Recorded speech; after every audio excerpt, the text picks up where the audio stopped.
একটা সমস্যা সবাইকে ইদানিং খুব কষ্ট দিচ্ছে। সেই সমস্যাটা হচ্ছে কাঠবিড়ালি, তারপরে বিভিন্ন পাখি আপনার শখের ফলগুলোকে খেয়ে নিচ্ছে। আপনি লঙ্কা করুন, লঙ্কা পাকলে পাখিতে খেয়ে নিচ্ছে। আপনি টমেটো করুন, বেগুন করুন, কাঠবিড়ালিতে খেয়ে নেবে। কুল যারা করেছেন তাদের তো খুবই সমস্যা। তো সেখান থেকে বাঁচার একটা নতুন উপায় আমি বলে দিচ্ছি আপনাদের। কি করবেন? আপনারা কিন্তু এইভাবে আপনার শখের ফল গাছটাকে মশারি টানিয়ে দেবেন। আমি এই মশারির নেটটা কিনে এনেছি। ৳৬ স্কোয়ার ফিট।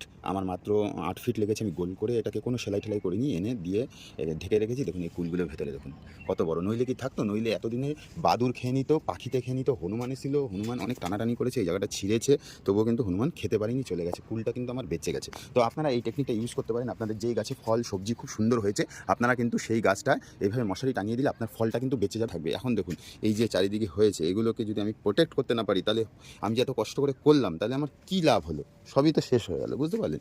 তো ধন্যবাদ সবাইকে। ভিডিওটা কেমন লাগলো অবশ্যই কমেন্টে জানাবেন, আর একটা করে মশারি টানিয়ে দেবেন।